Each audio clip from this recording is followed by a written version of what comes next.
രാത്രിയായതോടെ ശിവാലയ ഓട്ടത്തിന് കനത്ത പോലീസ് സുരക്ഷയാണ് ഏർപ്പാടാക്കിയിട്ടുള്ളത്. ദർശനത്തിനായി എത്തുന്ന ഭക്തർക്ക് ക്ഷീണം അകറ്റുവാനുള്ള ലഘുഭക്ഷണങ്ങളും പാനകവും ഒരുക്കി നാടൊന്നാകെ കാത്തിരിക്കുന്ന കാഴ്ചയും എങ്ങും കാണാം.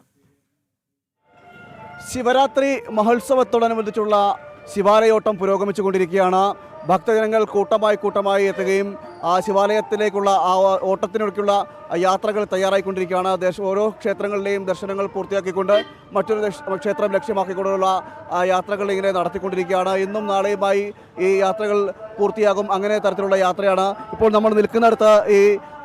ഈ ശിവാലയോട്ടം നടത്തുന്ന ഭക്തർക്ക് ഭക്ഷണവും പാനകവും എല്ലാം ഒരുക്കിയിരിക്കുന്ന സ്ഥലങ്ങളാണ്. അങ്ങനെ ഓരോ സ്ഥലങ്ങളും ഇങ്ങനത്തെ നിരവധി കേന്ദ്രങ്ങൾ ഇതിനോടനുബന്ധിച്ച് തയ്യാറാക്കിയിട്ടുണ്ട്, സജ്ജീകരിച്ചിട്ടുണ്ട്. അവിടെയെല്ലാം ഭക്തരെത്തും. അവർ ഈ നടന്നു വരുന്ന ഓടി വരുന്ന ഭക്തരാണ്. അവർക്ക് ആശ്വാസമായിട്ട് ഓരോ സ്ഥലത്തും ഓരോ സ്ഥലങ്ങളിലുമെല്ലാം ഇത്തരത്തിലുള്ള ആളുകളാണ് സജ്ജീകരിച്ചിരിക്കുന്നത്. ഭക്തർക്കുള്ള എല്ലാവിധ സഹായങ്ങളും സജ്ജീകരണങ്ങളും എല്ലാം ഇത്തരത്തിൽ നിരവധി സ്ഥലങ്ങളിൽ ഇങ്ങനെ ഒരുക്കിയിട്ടുണ്ട്. അങ്ങനെ ഒരു സജ്ജീകരണങ്ങളാണ് ഇപ്പോൾ നടത്തിക്കൊണ്ടിരിക്കുന്നത്. ഈ ഭക്തർക്ക് വേണ്ടിയിട്ടാണ് ഇതെല്ലാം ഒരുക്കിയിരിക്കുന്നത് അല്ലേ? ഭക്തർക്ക് വേണ്ടിയാണ്. എങ്ങനെയാണ് ഇതൊക്കെ സജ്ജീകരിച്ചിരിക്കുന്നത്? എന്തൊക്കെയാണ് ഇവിടെ ഒരുക്കിയിരിക്കുന്നത്? ഇതെല്ലാം ഇത് മോരുണ്ട്, കടലുണ്ട്, ചുക്ക് കാപ്പിയുണ്ട്, തണ്ണിമത്തങ്ങുണ്ട്. നാളെയും പ്രോഗ്രാമുണ്ട്. നാളെ ഇവിടെ തണ്ണിമത്തങ്ങ. എല്ലാ വർഷവും ഇങ്ങനെ തന്നെ? എല്ലാ വർഷവും ഇതുപോലെ ഇങ്ങനെ സജ്ജീകരിക്കും. ഭക്തർ ഓരോരുത്തരും നടന്നും ഓടിയും ഒക്കെ എത്തുന്നവരാണ് ഈ ക്ഷേത്രങ്ങളിലേക്ക് ദർശനം നടത്തുവാനായിട്ട്. അവർക്ക് ക്ഷീണം അകറ്റുവാനായിട്ടും അങ്ങനെ ഉള്ള ഓരോ സജ്ജീകരണങ്ങളാണ് ഒരുക്കിയിരിക്കുന്നത്. നിങ്ങൾ എവിടുന്നാണ് വരുന്നത്? തിരുവനന്തപുരം ബാലരം. എല്ലാ വർഷവും പങ്കെടുക്കും? എല്ലാ വർഷവും പങ്കെടുക്കും. ഇത് എങ്ങനെ എത്ര പേര് അടങ്ങുന്ന സംഘമായിട്ടാണ് ഇപ്പോൾ? ഞങ്ങൾ വരുന്ന ഒരു 10-15 ബൈക്കിലാണ് ഇങ്ങനെ വരുന്നത്. 10-15 പേരുണ്ട്.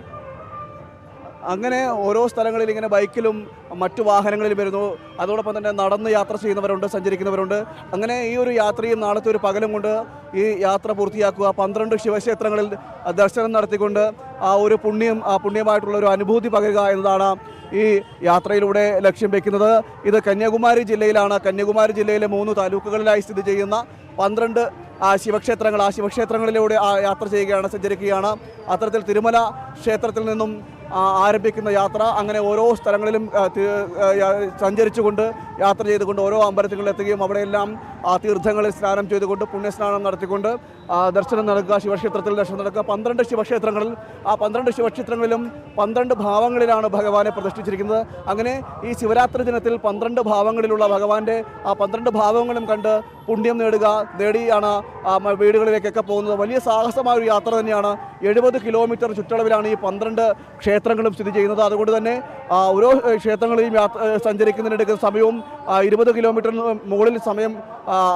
മുകളിൽ ദൂരമാണ് ഈ ഓരോ ക്ഷേത്രങ്ങളും തമ്മിലുള്ളത്. അതുകൊണ്ട് തന്നെ വലിയ സമയമെടുത്താണ് ഇത്തരത്തിൽ യാത്രകൾ പോകുന്നത്. രാത്രിയായതോടുകൂടി തന്നെ പോലീസിൻ്റെ അടക്കം സന്നാഹങ്ങൾ ഒരുക്കിയിട്ടുണ്ട്. വനിതാ പോലീസും പുരുഷ പോലീസും അടക്കമുള്ളവർ യാത്രയെ നിയന്ത്രിക്കാൻ തയ്യാറായി നിൽക്കുന്നു. നമുക്കറിയാം ഈ വാഹനങ്ങളിലെല്ലാം പോകുന്നതെല്ലാം ഈ ശിവാലയോട്ടത്തിൻ്റെ ഭാഗമായിട്ട് യാത്ര ചെയ്യുന്നവരാണ്, സഞ്ചരിക്കുന്നവരാണ്. അവർക്കുള്ള സൗകര്യമടക്കം പോലീസും മറ്റ് സന്നദ്ധ സംഘടനകളടക്കം ഇവിടെ ഒരുക്കിയിട്ടുണ്ട്.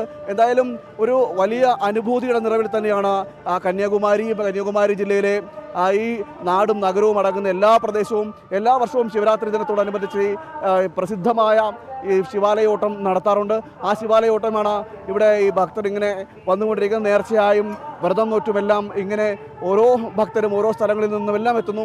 പ്രത്യേകിച്ചും തിരുവനന്തപുരം ജില്ലയിൽ നിന്നാണ് ഏറ്റവും കൂടുതൽ ഭക്തർ ഇവിടേക്ക് എത്തുന്നത്. പഴയ തിരുവിതാംകൂറിൻ്റെ ഭാഗമായിട്ടുള്ള സ്ഥലം കൂടിയാണ് ഈ പറയുന്ന 12 ക്ഷേത്രങ്ങളിൽ അടങ്ങുന്ന സ്ഥലം. അതുകൊണ്ട് തന്നെ തിരുവനന്തപുരവുമായിട്ട് വലിയ ബന്ധമുണ്ട്. അതുകൊണ്ട് തന്നെ തിരുവനന്തപുരത്തു നിന്നുള്ള ആളുകളാണ് ഏറ്റവും കൂടുതൽ ഇവിടേക്ക് എത്തുന്നത്. എന്തായാലും ഭക്തരുടെ ഒരു ഒഴുക്ക് എല്ലായിടത്തും കാണാം. ഭക്തർ ഇങ്ങനെ എത്തിക്കൊണ്ടിരിക്കുകയാണ്. ഇനി രാത്രി മുഴുവനും ഓരോ സ്ഥലങ്ങളിൽ നിന്നും ഈ ശിവാലയോട്ടത്തിൻ്റെ ഭാഗമായിട്ട് ഭക്തരെത്തി ഭഗവാന്റെ ദർശനം നേടിയ ശേഷം ഇങ്ങനെ ഓരോ സ്ഥലങ്ങളിൽ ഓരോ അമ്പലങ്ങളിലേക്ക് പോകും. അങ്ങനെ നാളെ ഒരു പുലർച്ചയോടുകൂടി തന്നെ ഈ യാത്ര, ഈ ഒരു പുണ്യതീർത്ഥയാത്ര അവസാനിക്കുന്ന രീതിയിലാണ് ഈ ഭക്തരുടെ ഈ ശിവാലയോട്ടം ഓട്ടം നടക്കുന്നത്, ആ സഞ്ചാരം നടക്കുന്നത്. അങ്ങനെ ഒരു പുണ്യം നേടുക, പുണ്യമായിട്ടുള്ള അനുഭവം നേടുന്നതിന് വേണ്ടിയുള്ള യാത്രയാണ് ഇപ്പോൾ നടന്നുകൊണ്ടിരിക്കുന്നത്.